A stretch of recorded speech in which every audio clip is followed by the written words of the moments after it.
안녕하십니까.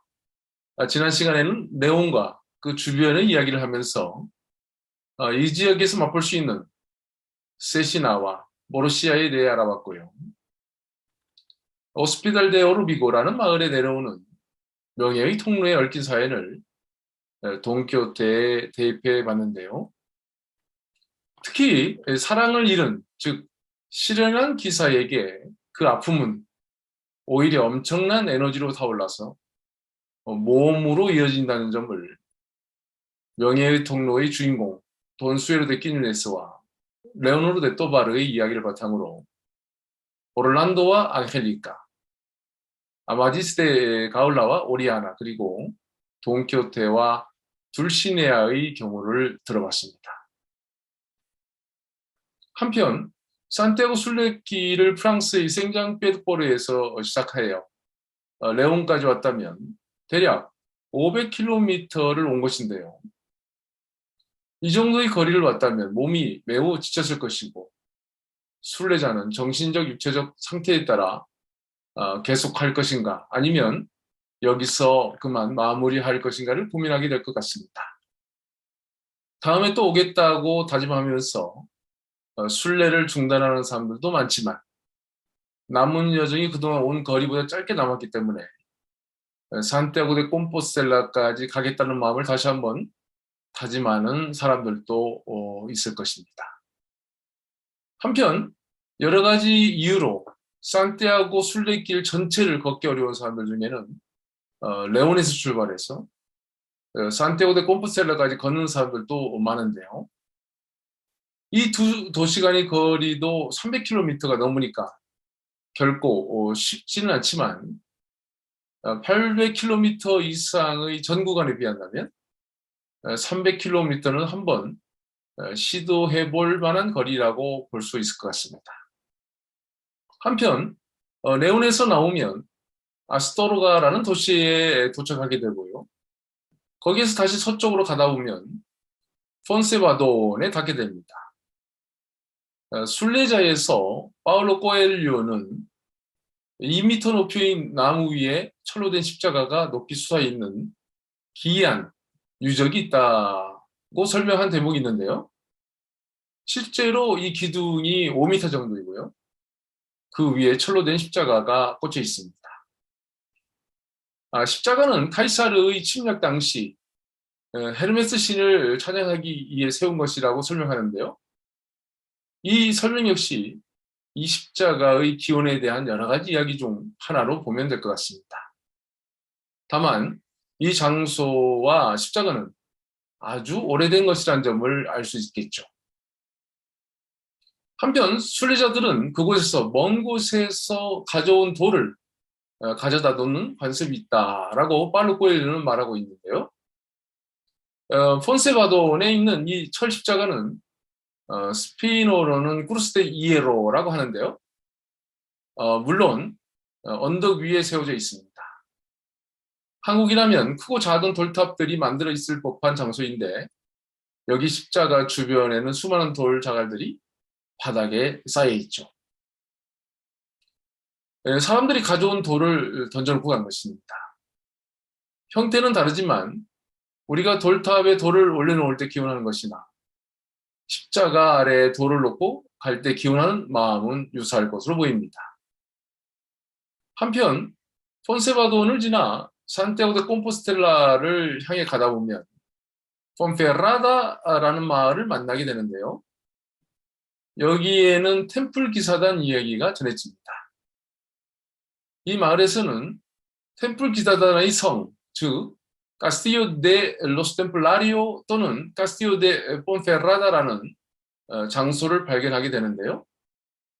1100년대 후반부터 지어지기 시작해서 약 100년이 걸려 완성된 이 성에 대해 순례자에서 파울로 코엘료는 다음과 같이 쓰고 있습니다.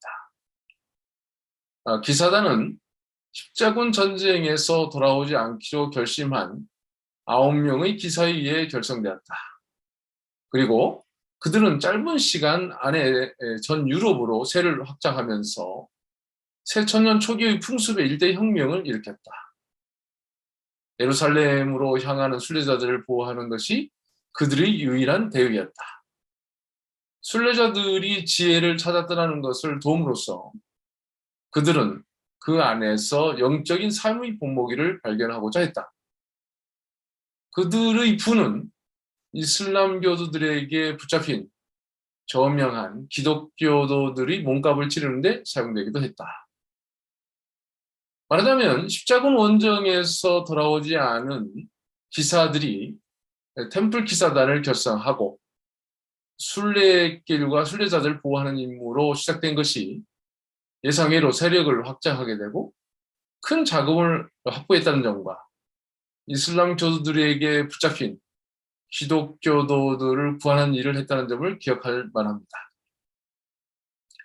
템플 기사단의 세력이 확대되자 이들에 대한 경계심을 불러일으키기 시작했고 1307년 10월 13일 중세 최대의 검거 작전이 있었습니다.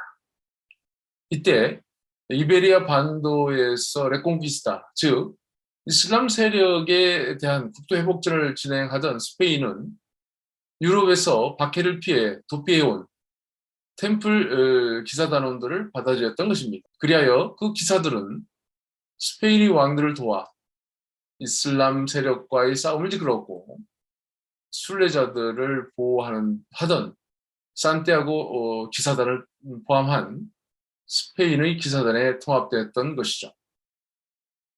우리는 보통 산티아고 기사단을 말하고 있습니다만 폰페라다에서 만나는 템플 기사단의 자치와 그들이 사용한 독특한 형태의 십자가는 산티아고 순례길에 담긴 또 다른 역사를 바라보게 합니다. 한편 템플 기사단의 자치가 남아있는 폰페라다에서 나와 서쪽으로 계속 걷다 보면 비아프랑카 데 비에르소라는 마을에 닿게 되는데요. 파울로 코엘료가 이곳을 언급한 이유 중 하나는 바로 용서의 문이라는 것을 말하기 위해서입니다. 스페인어로는 puerta de perdón이라고 부르는데요. 순례자 책에는 다음과 같이 기록하고 있습니다. 이곳에서 콤포스텔라까지는 기복이 심하고 산악지대가 많은 험난한 길이 이어졌다. 따라서 12세기 교황은 길을 계속 갈 힘이 없는 순례자는 용서의 문에 들어서는 것으로 순례를 다하였음을 인정한다고 선언했다. 순례길을 끝까지 간 사람들과 똑같은 면죄부를 받을 수 있다는 것이었다. 그런 방식으로 교황은 일부 순례자들이 문제를 해결하면서 순례를 장려했다라고 쓴 것입니다. 그러고 보니 프랑스 길을 출발하여 여기까지 오는 것만 해도 면죄부를 받을 수 있다는 의미에서 용서의 문이라고 부른 것 같습니다.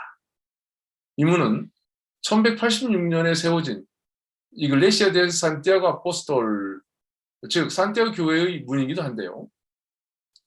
각진 형태의 교회는 규모는 작습니다만 여기까지만 도착해도 산티아고 순례길을 걸은 것으로 해서 면죄부를 준다고 하니까 그 의미는 큰 것 같습니다. 네, 이번 시간에는 레온에서 나와서 아스토로가를 지나서 폰세바돈에서 트리십자가를 이야기했고 폰페라다에서 템플 기사들을 기억해봤습니다. 아울러 레온에서 산티아고 데 콤포스텔라의 중간쯤에 있는 비아플랑카 델 비에루스에 있는 용서의 문의 유래에 대해서 알아봤습니다. 감사합니다.